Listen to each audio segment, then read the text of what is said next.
sistemático, casi permanente, porque es como no avanzar.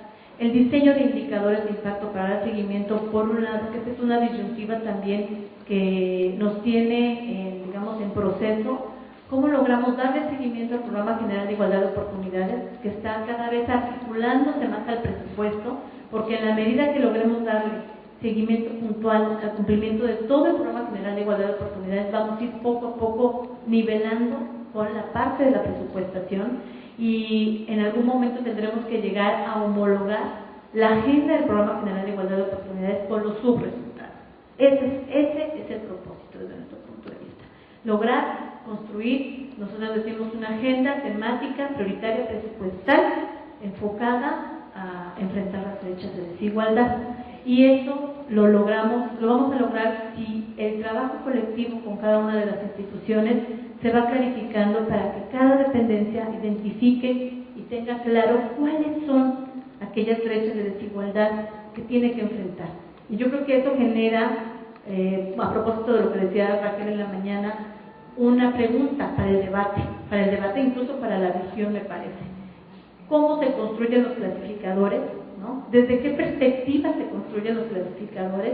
¿No? ¿Bajo qué lógica? Porque me parece que nos está exigiendo que se construya desde, nosotras estamos convencidas de eso, de que tiene que ir muy vinculada a los programas generales de igualdad de oportunidades y del proceso de transversalidad. De otra manera, podemos quedarnos solo en la visión técnica de la etiquetación o la presupuestación, y lo que nosotros necesitamos es realmente enfrentar brecha de desigualdad que incluso año con año se está modificando, y nosotras tenemos incluso una discusión en la Ciudad de México, porque consideramos que incluso la propia estructura programática tiene que estar revisándose año con año.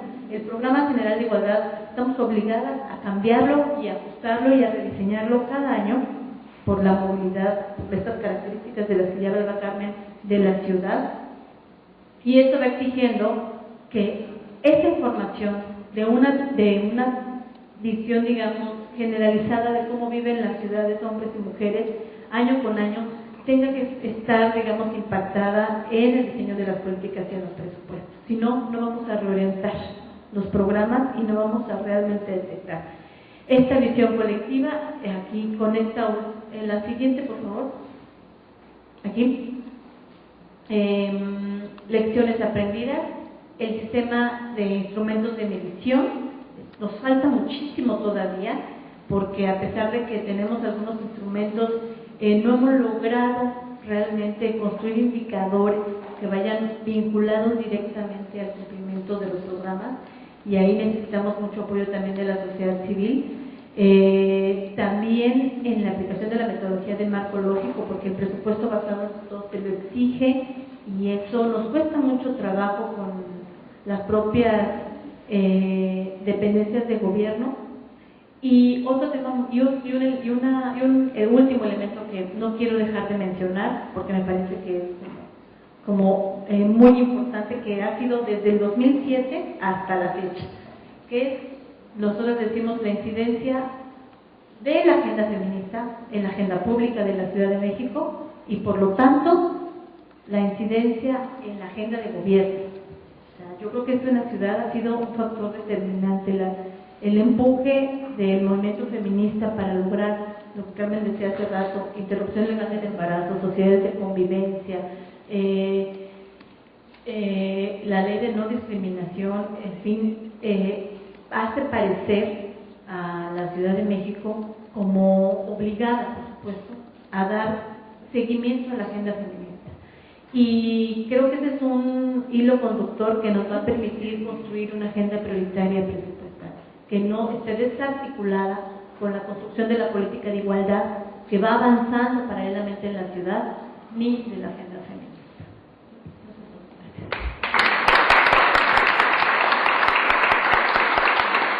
Muchas gracias, también Beatriz. Tenemos 5 minutitos para hacer 2 o 3 preguntitas. En la mesa anterior no hubo oportunidad para preguntas. Aquí quisiéramos al menos tener 5 minutitos antes del almuerzo. No sé si pueden pasar el micro, Ana.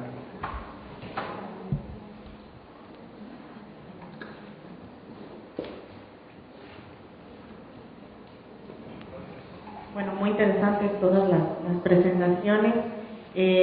Yo creo que en esta mesa ha surgido una disyuntiva o una posibilidad, ¿no?, de dónde ubicar la clasificación, si es en el catálogo de orientación del gasto o en el catálogo funcional. Entonces yo quería, bueno, viendo el catálogo funcional en México, creo que hay como se definen resultados, no surge tanto la controversia como en el caso de Ecuador, de si es salud o es género, sino que está mucho más identificado el resultado, ¿no? Lo que quería preguntar a Tobías, dado que están transitando del clasificador funcional al al catálogo de orientación del gasto, porque en su día la propuesta era empezar por ahí, pero se descartó porque no era obligatorio. Entonces, mi pregunta es si ahora existe la posibilidad de hacer obligatorio el uso del catálogo de orientación del gasto. Y en el caso de Carmen y Beatriz, preguntarles si ellas sí han tenido esa dificultad con el catálogo, con el clasificador funcional, de si la gente dice que elijo salud o elijo igualdad de género como resultado, ¿no? Esas son mis preguntas.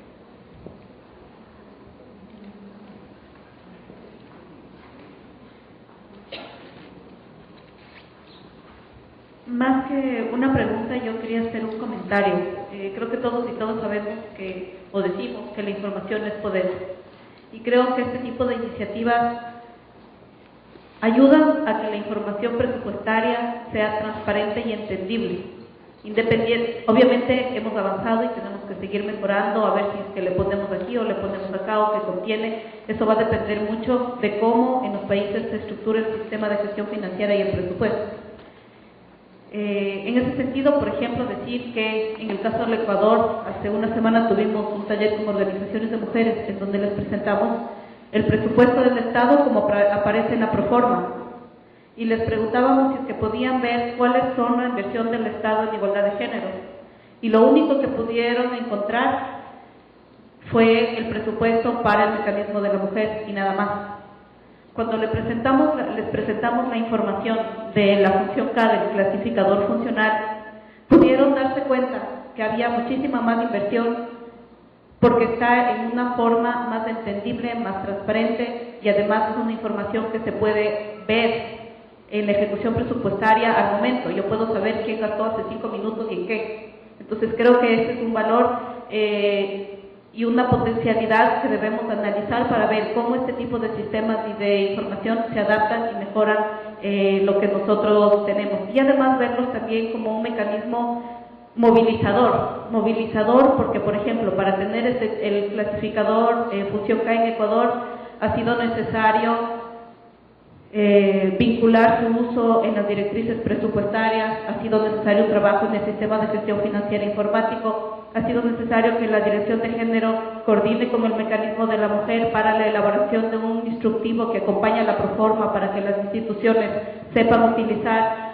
Ha permitido que las instituciones públicas se pregunten y demanden capacitación para saber qué tienen que poner ahí, para que la Asamblea Nacional en su rol de fiscalización pida a las instituciones públicas cuentas de qué ha pasado con esa plata, para que la sociedad civil sepa en qué está invirtiendo y por qué algunos programas funcionan o no. Entonces creo que es importante resaltar la potencialidad que este tipo de información genera y cómo esta información todavía no ha sido aprovechada para reformular y mejorar las políticas públicas.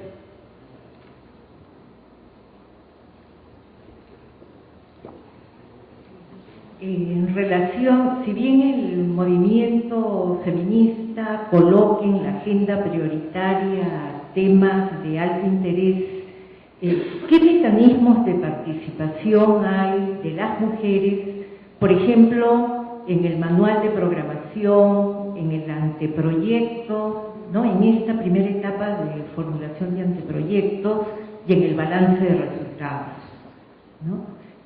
Sin duda es muy valioso que la información esté colocada en las páginas web, pero ¿qué aportes concretos hay de participación de la sociedad civil en momentos claves?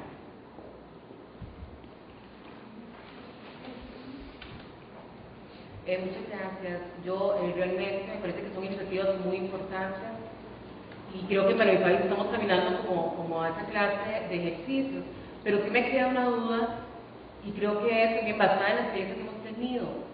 Cuando hablamos de gasto etiquetado, ahora que es un gasto que va dirigido a una problemática que sucede a las mujeres, no necesariamente tiene incorporado la perspectiva de género. Eso nos ha pasado a nosotros en el país, ¿verdad? Y y eso lleva a un análisis mucho más profundo si pensamos en tratar con programas transversales. Entonces la gente, mi pregunta es la siguiente, en el caso de Ecuador y de México, ustedes diseñan este catálogo en que la gente, los gestores y las gestoras del desarrollo llegan a poner la clasificación de que están trabajando programas. ¿Cómo se garantizan ustedes desde sus propios mecanismos o herramientas de que lo que están poniendo ahí realmente tiene incorporado la perspectiva de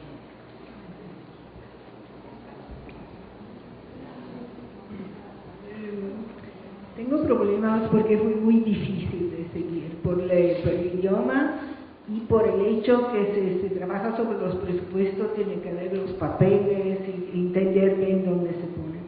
Pero si he entendido bien, tengo dos preguntas. Me gustaría siempre saber una comparación de cuánto se expende, por ejemplo, por la función 13 o el objetivo 13 con el total del presupuesto.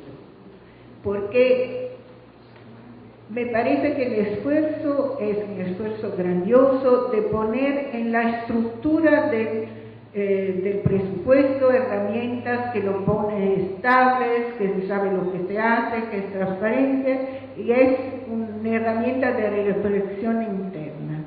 Pero al fin el resultado es muy reductivo y se permanece reductivo. Por ejemplo, ¿por qué la definición de mujer es la salud reproductiva y por qué no toda la salud? Y los transportes, son los transportes por la seguridad como víctimas de violencia en el transporte público, pero los transportes es una cuestión de género, por irse a trabajar, por cuidar, por ir a visitar a los mayores, esas cosas. Entonces, porque nosotros estamos tratando una cosa diferente, que es usar el indicador de género, el impacto de género, con una idea de presupuesto de bienestar, que pone claro las dimensiones de vida que son responsabilidades políticas. Eso no lo puedo explicar ahora, tenemos matrices, pero lo que es un desafío muy grande es cuál presupuesto, por cuál Estado, por cuál bienestar. Y también, no, lo perdió. Ahora lo perdió. Y la participación, cuando hacemos participación, si se usa el presupuesto como reflexión sobre las dimensiones de vida y cómo se conectan, la gente participa muchísimo, porque sabe, por ejemplo, lo hemos hecho con los mayores, saben que necesitan cultura, que necesitan transportes, que necesitan, y conectan esas cosas. Porque eso, entonces creo que tenemos que ser menos, no solo igualdad de género, pero el sentido de, por ejemplo, lo que es corriente y lo que es capital. Depende si son servicios a las personas, son muchos corrientes, pero es una inversión social en la formación de esas personas. Si se cortan el gasto corriente, se destroza toda la salud de la escuela y eso. Entonces no es corriente, es inversión, pero tiene que ser puesta en el presupuesto. Y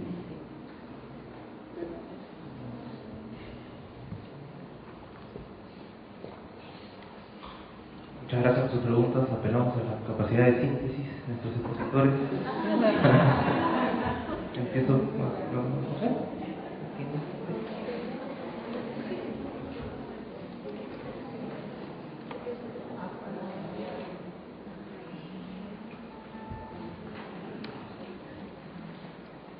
Creo que anoté había varias preguntas, voy a intentar que de las que hice ahorita, fueron varias, pero sobre los sistemas de información que permiten identificar si realmente se está quien hacía, aplicando el presupuesto, y con esto que ya nos decía Carmen, de nuestro artículo que determina que no se puede mover, intransferible, prioritario, y entonces se tiene que ejercer porque se tiene que ejercer, pero normalmente, por un caso, nuestras dependencias a veces compran botiquines, ¿no? O a veces se lo usan para los desayunos para las mujeres, ¿no? En el Día de las Madres. Y entonces es muy complejo identificar qué tiene perspectiva de género y qué no tiene perspectiva de género. Y yo hablaba hace un rato, creo que eso es muy valioso, el trabajo permanente con los funcionarios públicos, no solo los que ejecutan el gasto, las unidades ejecutoras del gasto, sino aquellos hombres y mujeres que son funcionarios públicos que están encargados de operar los programas y que incluso tienen niveles de decisión de diseñar programas o de rediseñar programas. El instituto, especialmente año con año, está muy cerca con las dependencias para esa reorientación. Y traigo a propósito la experiencia del Programa General de Igualdad, porque incluso llegamos al punto de decirle a las instituciones que por favor nos planteáramos metas muy concretas, porque aquí hay otro elemento que determina mucho lo que la ley les mandata hacer. Cuando decíamos, bueno, ¿dónde ponen el gasto? ¿Por qué? ¿Cómo lo hacen? ¿Quién decide si la dependencia decide ponerlo en su resultado o lo pone en otro? No es en donde quiera, no, ahora sí que no es donde necesariamente eligen. Yo creo que 2007 y 2008 sí fue así. A partir del 2009, la Ley de Igualdad Sustantiva y la Ley de Acceso de las Mujeres a una Vida Libre de Violencia establece facultades y responsabilidades muy claras de lo que les corresponde a cada dependencia. Y eso ayuda, porque permitió que con distintas dependencias, como un caso, Procuraduría, Secretaría de Seguridad Pública, o sea, la Procuraduría, por ejemplo, no puede colocar acciones o programas vinculadas necesariamente a la prevención de la violencia contra las mujeres. No, eso no le compete. La ley le dice que no es en la prevención, es en la atención. No sé si me explico. Entonces, no puede poner la Procuraduría que va a dar un curso de perspectiva de género en materia de violencia contra las mujeres. Tiene que poner el dinero en los centros de justicia, ¿no? En los centros de atención para mujeres víctimas de violencia. No sé si me explico. Las funciones y las facultades que le otorga la ley te permiten identificar cuál es la competencia y en qué resultado debiese cumplir cada dependencia. Por ejemplo, la Secretaría de Cultura, por eso cuando decía Carmen que la mayor parte de las dependencias se concentran normalmente en el subresultado 2, que se promueve una cultura de la igualdad, pues sí, realmente resulta ser lo más sencillo, lo más fácil. Pero eso nos ha costado realmente 3 años, ¿no? Poco más de 3 años. Pero ahora que hemos estado en esta etapa de reflexionar, de valorar, de hacer este balance, sí creemos que construir una visión común, ¿no? entre todo el gobierno, poco a poco ha ido permitiendo. Cuando hablaba Carmen, siempre le voy a pasar las palabras a Carmen, porque cuando se habla del gasto, cuando preguntan sobre ella, ¿por qué en salud solo salud sexual y reproductiva y no la salud integral de las mujeres? Ahorita nosotras tenemos una discusión. Nosotras creemos que se tiene que modificar la nomenclatura del resultado. ¿Por qué? Porque debe ser justamente salud integral, porque incluso que pasa por una variable generacional con las mujeres, desde las niñas, ¿no? Entonces, salud sexual y reproductiva, embarazo adolescente, mortalidad materna, cáncer de mama. No sé si me explico. Claro, así es. Entonces, a la Secretaría de Salud no le podemos decir, mira, solo tú vas a ponerle aquí a cáncer de mama. Ah, no. O sea, pero por eso incluso insisto en que va vinculado al avance del proceso de la transversalidad, porque si la Secretaría de Seguridad Pública no le pone perspectiva a sus 20 programas, ¿no? El de embarazo adolescente, el de la canasta nutricional, el de ILE, el de prevención de la violencia, etcétera, en el de cáncer de mama, incluso en el de cáncer cervicuterino, ¿no? En VIH, no vamos a lograr entonces que esos programas tengan perspectiva de género y por lo tanto lograr fortalecer la estructura programática. No sé si me explico. Esa es la idea. Por eso creo que tenemos un gran reto en la ciudad. Si en la ciudad no logramos que nuestros programas que hemos estado operando en este avance que tenemos de ejercicio de derechos vayan realmente teniendo su contraparte en esta estructura presupuestal, entonces no vamos a lograr resolverlo. No sé si me explico. Entonces, por eso insistimos en que tiene que irse adecuando año con año al avance de la transparencia. Y ahí me callo porque si no, ya le cedo la palabra a mis compañeras. Sí, respondiendo a esta pregunta de la proporción del presupuesto destinado al resultado 13, Antonella, es cerca del 1% del total del presupuesto de todo el gobierno del Distrito Federal, ¿no? Otra cosa es, entre los pendientes que tenemos, que son muchos, ¿no? En realidad yo creo que estamos en una fase muy inicial, porque lo que falta es profundizar y a enseñar a las unidades responsables a hacer análisis de género. Lo que falta es conocer esta pobreza de tiempo de las mujeres, conocer esta situación y condición en la que se encuentran las mujeres, cómo se valora o cómo se puede reconocer ya de manera técnicamente el valor del trabajo doméstico. Todas estas cosas que nos hacen falta muchísimas cosas. Por eso yo creo que estamos en un proceso inicial. Nos hacen falta, yo sí lo creo, una sociedad civil más activa en el Distrito Federal. O sea, todo esto, aunque ha recogido la agenda feminista, se ha hecho desde el sector público.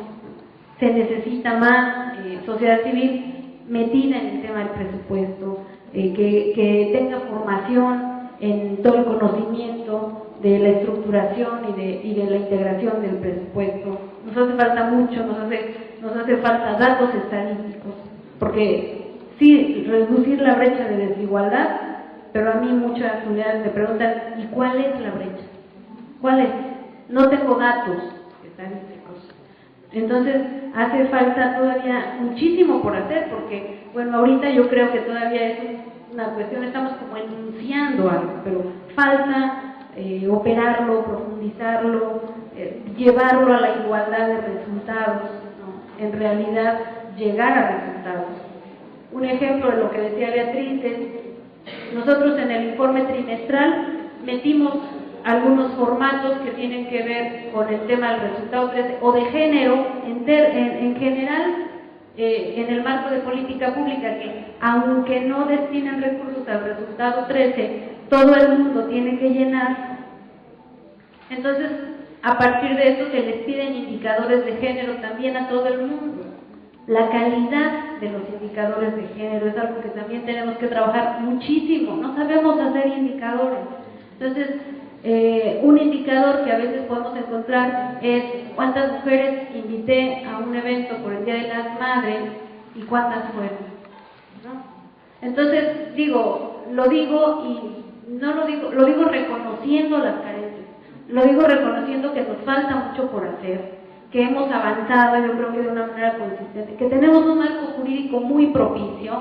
La ley de presupuesto y gasto eficiente aprobada en 2009, en diciembre de 2009, incluye la obligación, ya no está en el decreto, que cada año se mueve, que cada año puede ser diferente, y que también ha tenido una evolución, porque en el 2008 el decreto decía todas las unidades responsables tienen que incluir el enfoque de género en su ejecución.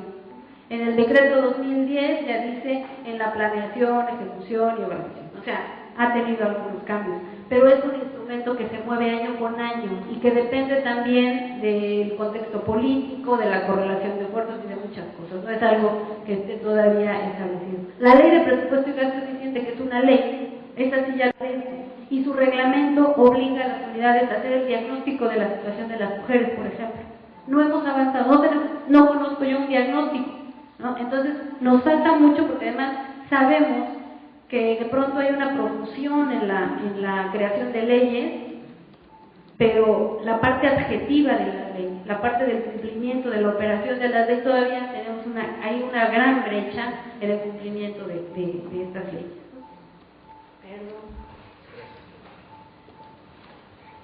Bueno, respecto a la consulta de Raquel. Si el tema de orientación de gasto es obligatorio, hasta el año 2010 no teníamos el Código Orgánico de Planificación y Finanzas Públicas, simplemente teníamos una norma sustantiva que era la Constitución de la República, en la cual el artículo 70 establece el tema de igualdad.